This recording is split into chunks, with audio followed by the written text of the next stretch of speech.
Picture two guys at a backyard barbecue. Same age, 42. Both drinking the same cheap beer, both complaining about the same things. Gas prices, their knees, the fact that summer somehow keeps getting shorter. At some point, the conversation drifts to retirement, the way it always does when you're close enough to see it, but far enough that it still feels theoretical. And one of them, Mark, says something that stops the whole conversation cold. I checked my retirement account last week. I think I'm okay. The other guy, his name is Derek, nods and says nothing. He takes a sip of his beer and changes the subject to football. And nobody at that barbecue knows that Derek checked his account last week too. And he wasn't okay. And he has absolutely no idea how not okay he actually is. Because nobody ever gave Derek a number. Not a real one. Not one attached to his age and his life and his actual cost of living. He got the generic advice: save more, start early, max your 401k. But nobody ever sat him down and said, Derek, here's the specific number you need to have saved by 42, and here's exactly what it means if you don't. My name is Nick, and I've spent an embarrassing amount of time inside the research on retirement readiness, wealth accumulation timelines, and why two people with identical incomes can end up in completely different places by 65. If you've ever looked at your retirement account and felt that low-grade unease you couldn't quite name, this video is for you. We're going to build the actual map, the specific net worth benchmarks you need to hit at every major age: 30, 40, 50, 60, and more importantly, what happens to the math when you miss one? I'll warn you now, the number at 50 does something to people. It's the one that makes the room go quiet. But I'll also show you what to do if you're staring at it and feeling behind, because behind isn't the same as finished. Let's start with the only framing that makes all of this click.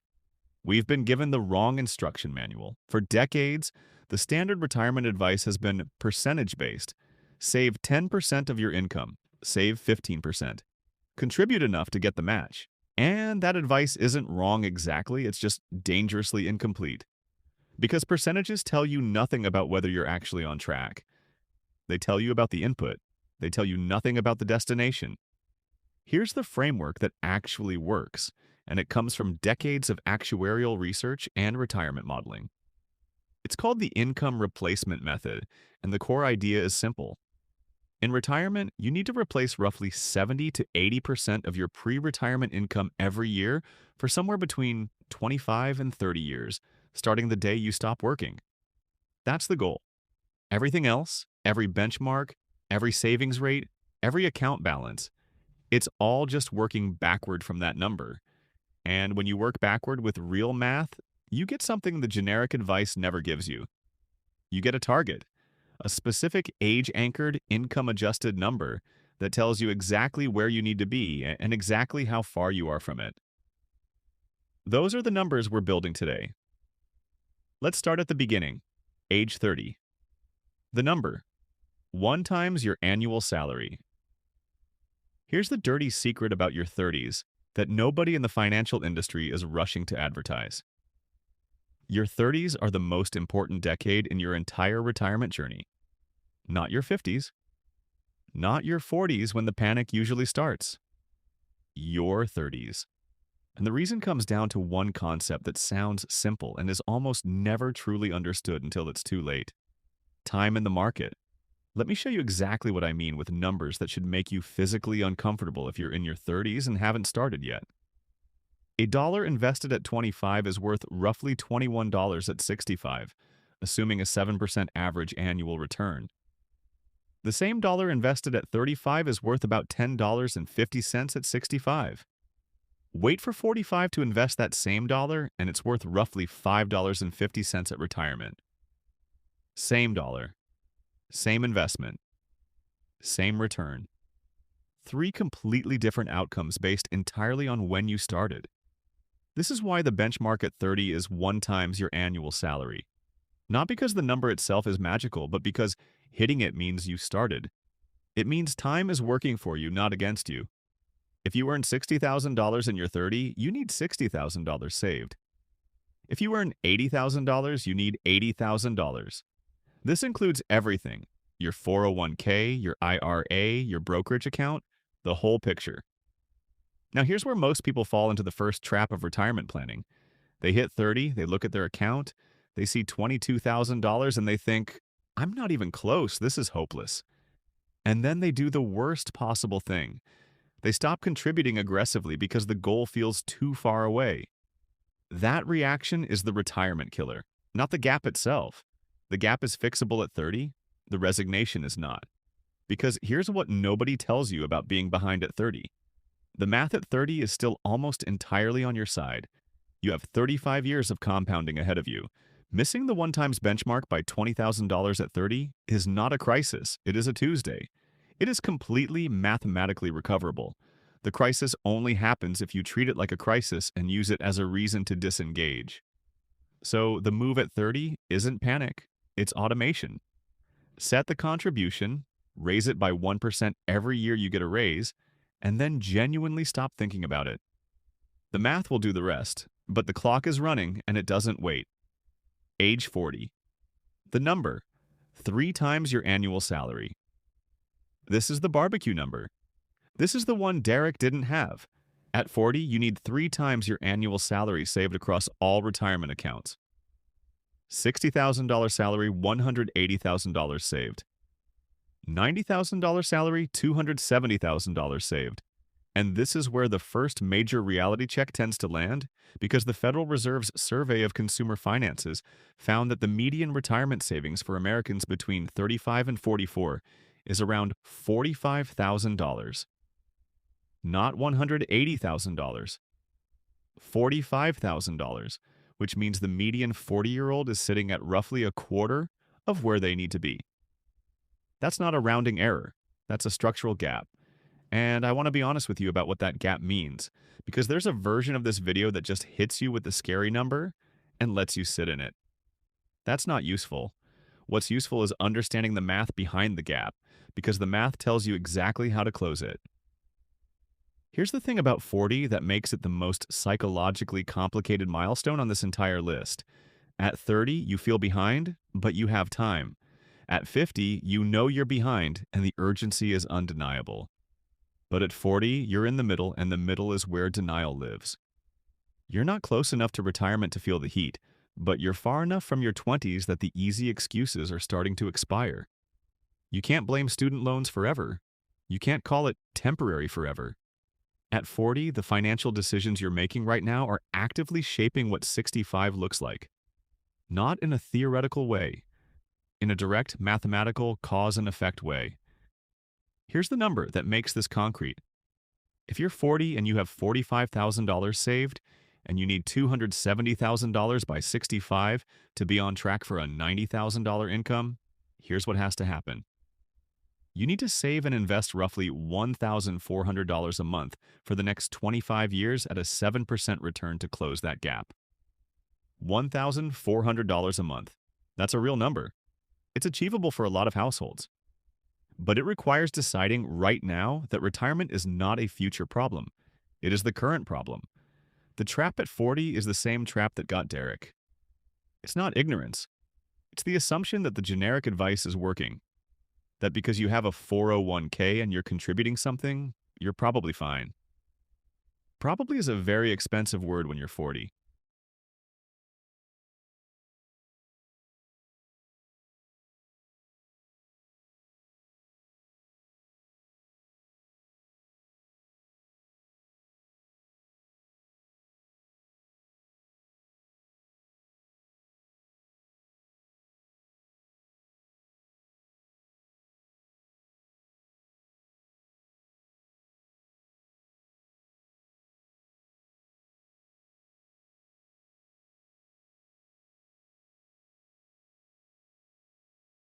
Age 50, the number 6 times your annual salary.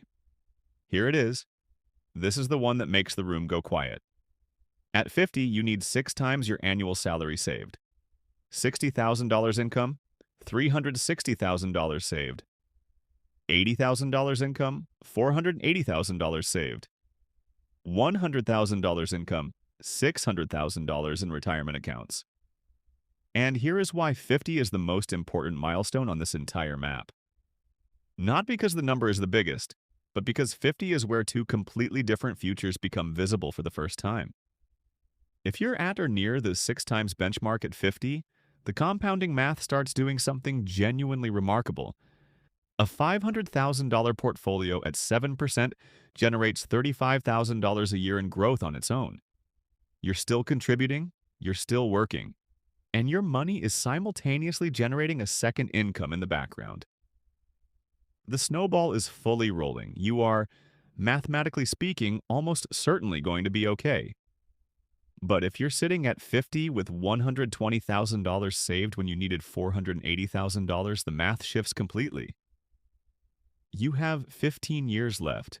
You need to generate $360,000 in additional savings in that window. That means maxing every available account, including the $7,500 catch-up contribution the IRS allows for people over 50 in a 401k, eliminating every dollar of lifestyle inflation you can find, and almost certainly working longer than you planned. It's not impossible, but it requires a level of intentionality at 50 that is genuinely painful because you're now paying, with interest, for every year in your 30s and 40s that you chose probably over certainty. And here's the part that haunts me about the 50 benchmark specifically. Research from the National Institute on Retirement Security found that 40% of Americans between 55 and 64 have no retirement savings at all. Zero. Not behind. Zero. And another significant chunk have less than $50,000. That's not a personal failure spread across 40% of a generation. That's a systemic failure to ever give people a real number while they still had time to hit it. Which is exactly why we're here. But here is what I need you to hear if you're 50 and you're behind. The people who recover from a significant gap at 50 are not the ones who panic. They're not the ones who make dramatic, high-risk investment swings trying to make up lost ground fast. They're the ones who get honest, get specific, get a real number, and make one or two large structural changes. Housing cost, car cost, income. Those three levers moved intentionally can change the math dramatically between 50 and 65. Small changes will not save you at 50. Big, uncomfortable, real changes will. Age 60. The number, 8 to 10 times your annual salary. You're in the final stretch. At 60, you need somewhere between 8 and 10 times your annual salary saved, depending on when you plan to retire and what your Social Security situation looks like. If you plan to retire at 65 and claim Social Security at 67, you need closer to 8 times because Social Security will cover a portion of your income replacement.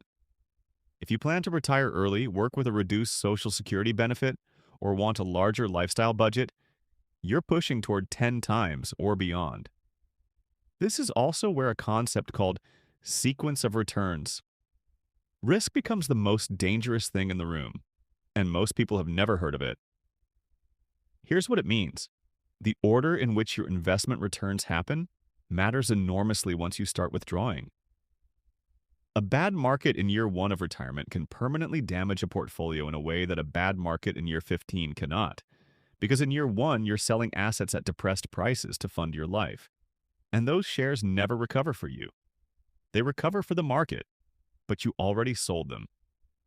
This is why the 8 to 10 times benchmark exists, and why hitting it with money in the right kinds of accounts, a mix of tax-deferred, tax-free, and taxable, matters as much as the total number itself.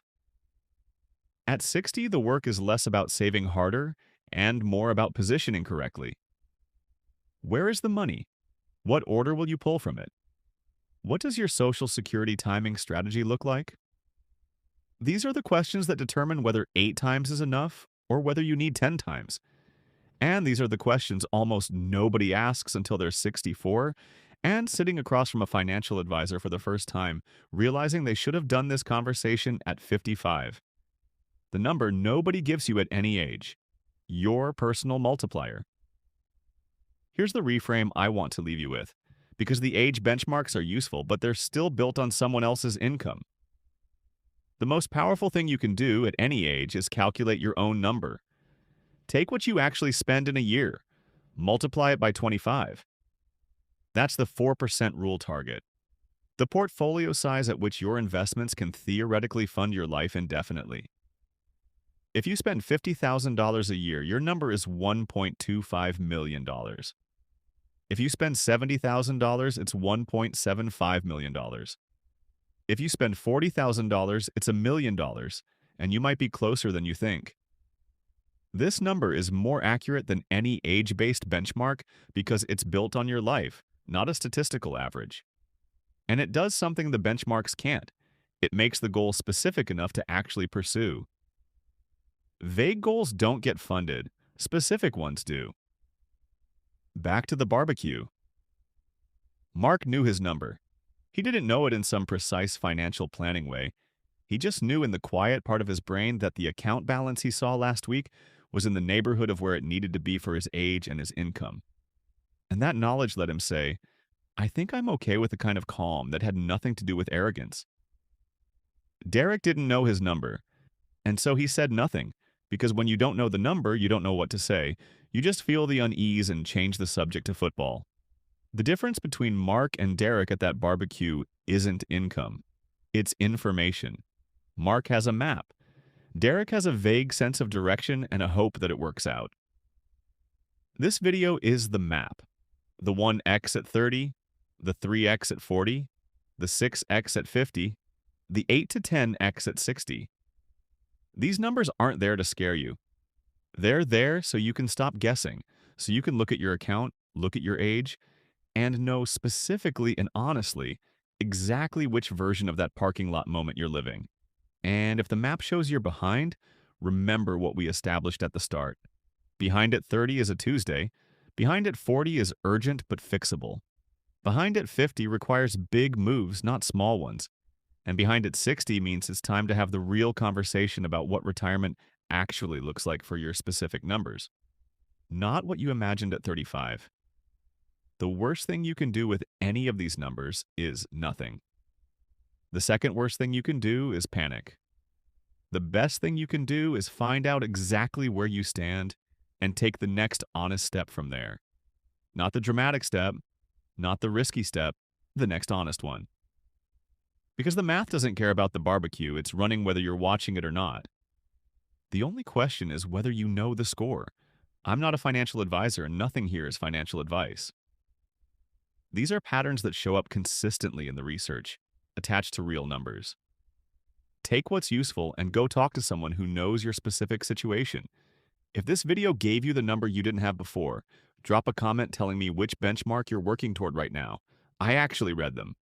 And if you want to know the specific moves that accelerate the climb to each of these levels, I made a full video on it, and it's right there on your screen. Go watch that one next.